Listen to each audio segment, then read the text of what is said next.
আসসালামু আলাইকুম সবাইকে নববর্ষের শুভেচ্ছা। প্রথমেই বলে রাখি, যদি আজকের দিনে আপনি বাসা থেকে বের না হয়ে থাকেন, যদি আজকের দিনের জন্য আপনার কোনো পরিকল্পনা না থেকে থাকে, তার মানে এই না যে আপনি একজন সোল লুজার।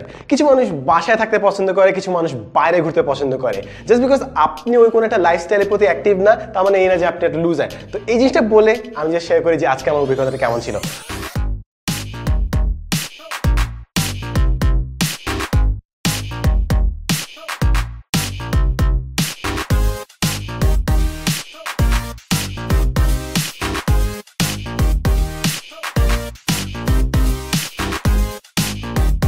তো সকালে পরিকল্পনা ছিল যে অনেকেই তো ফানুস উড়ায়, তো আমরা ড্রোন উড়াবো এবং ফুটেজ নেবো। তো আইমান ভ্যাস আগে সবাই ছাদে চলে গেছে, কিন্তু আমাকে ঘুম থেকে ডাকে নেই, তাই আমি ফুটেজগুলোতে ছিলাম না। তো আমি বিকালবেলা বের হলাম, আমি দিয়ে বাড়িতে গেলাম, আমি ওখানে নিয়ে ফুটেজ নিলাম। তো আমি পুরো বিকাল অনেক বেশি উৎসাহিত ছিলাম, অনেক লাফালাফি করছিলাম যে কখন আমি ইনস্টাগ্রামে আপলোড দিব। তো এই ছিল হচ্ছে হাফ অফ দ্য ডে, অর্ধেক দিন এভাবে চলে গেছে। পরে রাতে গেলাম হচ্ছে বাসার পাশে একটা মেলা ছিল, তো মেলায় প্রতিটা দোকানে গেলাম, কিনা কি আছে, আনারসের জুস খাইলাম, একটু পেটে একটু গরমিল হইতেছে মনে হচ্ছে। তো পরে ওইখানে আপনার নৌকার মধ্যে চললাম, বেশ মজা ছিল। তো এইটাই হচ্ছে টুকটা আপনার মোটামুটি দিনটা গেল। তো এই বেলার বৈশাখের জন্য এই যে নববর্ষ যে আসলো, এই ক্ষেত্রে আমার দুইটা জিনিস বেশ ইন্টারেস্টিং লেগেছে। একটা হচ্ছে অদ্ভুত, একটা হচ্ছে ইন্টারেস্টিং।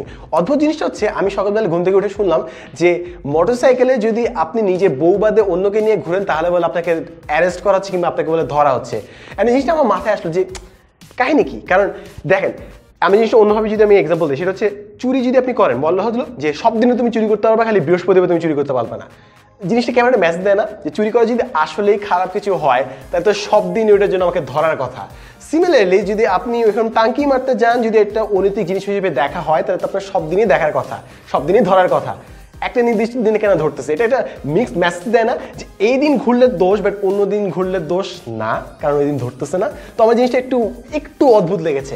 কিন্তু ওই সব সোশ্যাল কমেন্টারি আমি না করলাম, ওগুলো আপনার মতামত আমি কমেন্ট সেকশনে জানতে যাবো। এবং অন্যদিকে একটা জিনিস আমার ভালো লেগেছে, সেটা হচ্ছে অনেকেই বলেছে যে এই দিন ইলিশ মাছ যে খাইতে হবে এমন কিছু না, পরে খান, ইলিশ মাছগুলো বাঁচান যেন ওগুলো আরো বংশ বিস্তার করতে পারে এবং পরে যেন আমরা আরো বেশি ইলিশ খেতে পারি। কারণ at the end of the day আপনি 4 দিন ফ্রিজে রাখা যে ইলিশটা ছিল, ওইটাই আপনি মেলায় যে 500 টাকা দাম দিয়ে খেয়েছেন, যেটা আসলে খুব একটা স্বাদ বেশি হয় না, কিন্তু যেহেতু আপনি 500 টাকা খুশিয়েছেন, তাহলে আপনাকে জাস্টিফাই করতে হয় যে আসলে খুবই মজা হয়েছে। কিন্তু জিনিসটা দেখে খুব ভালো লাগলো, কারণ অনলাইনে মানুষ এখানে আরো সচেতন হচ্ছে এবং পিয়ার প্রেশারে তারা গিভ ইন্টার করছে না। তো ওই জিনিসটা আমার বেশ ভালো লাগলো।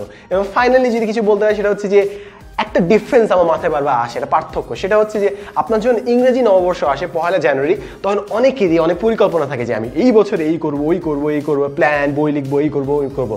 কিন্তু আপনার বাংলা নববর্ষ যখন হয়, তখন এই ধরনের কোনো পরিকল্পনা থাকে না। সবাই একজন আরেকজনকে শুভকামনা জানায়, কিন্তু খুব কম মানুষকে আমি দেখি যারা ইংরেজি নববর্ষের মতো এই বাংলা নববর্ষে কোনো একটা পরিকল্পনা করে। আমি বলছি না এটা ভালো কিংবা খারাপ, আমি জাস্ট এটা একটা পার্থক্য আপনাদের সামনে তুলে ধরছি। হয়তোবা আসলে না, আমার খালি চোখে পড়ছে, কিংবা হয়তোবা আসলে জিনিসটা এমন।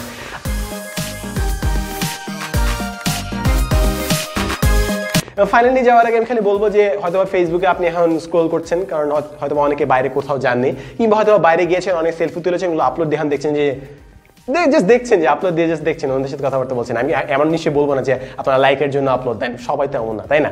তো যা দেখলাম ফেসবুক স্ক্রোল করে, যে এক পক্ষ হচ্ছে সেলফি দিচ্ছে, এক পক্ষ হচ্ছে রেগে আছে যে অন্যরা কেন ইংলিশে পয়লা বৈশাখ লিখছে, যদিও এটা অনেক কোম্পানি হয়তো বিদেশিদের কাছে তুলে ধরার জন্য ওইসব ব্যবহার করছে, কিন্তু মানুষ একটু রেগে যাচ্ছে মাঝে মাঝে। এটা একটা রিজন। আরেকটা জিনিস দেখছি যে অনেকে খাবারের ছবি দিচ্ছে, এবং কমন যোগ যে হ্যাঁ আমি তো আসতে পারলাম না, ছবি দেখে এই পেটটা ভরে নিচ্ছে। এই যোগ মনে হয় আগে কখনো মারে নাই, এটা চলতেছে আর কি। তো এইভাবেই আর কি প্রতিটা বছর এমন চলে যায়। আমি মাঝে মাঝে ভাবি যে জীবনে যদি আরো কিছু বছর বাঁচি, যদি ভাই এখন আর জানি না যে কবে কে কার হায়াত কতটুকু, যে কোনো দিন যে কেউ মরতে পারে, কিন্তু প্রতিটা বৈশাখ যখন আসবে, নতুন নতুন হতে হবে জিনিসপত্র আসবে, এবং যা দেখছি প্রতিটা বৈশাখে একটু ভিন্ন ভিন্ন হচ্ছে। তো সাধারণত বৈশাখে বৈশাখ কি বলছি বারবার, আমি বলছি যে নববর্ষের কথা, নববর্ষে বৈশাখ একই জিনিস বলতে গেলে, একই না, শুরুর দিকে। বাট জিনিস হচ্ছে যে সাধারণত আমার পরিকল্পনা থাকে যে আপনার ঢাকা বিশ্ববিদ্যালয়ে যাবো, না হলে বিপিতে যাবো। তো বিপিতে আজকে যাওয়ার চেষ্টা করলাম, এবং আমি গেটটাই পার হতে পারলাম না, কারণ আমার কোনো ফ্রেন্ড যায়নি, এবং কোনো ফ্রেন্ডকে কল দিয়ে আমি ভিতরে ঢুকতে পারি না। তো কি আর করা। তো আশা করি আপনাদের দিনটা আজকে বেশ ভালো কেটেছে। আশা করি আপনি যদি বাইরে বের হয়ে থাকেন, তাহলে যখন কোনো একটা সাংবাদিক আপনার মুখের সামনে বুম মাইকটা এগিয়ে দিয়েছে এবং জিজ্ঞেস করেছে যে এবার বাংলা সাল কত, আশা করি আপনি নিজের বাণিজ্য রক্ষা করে সঠিক সংখ্যাটা বলে আসতে পেরেছেন। সবাইকে দেখার জন্য অনেক অনেক ধন্যবাদ। See you in the next episode, and as always, thanks for watching.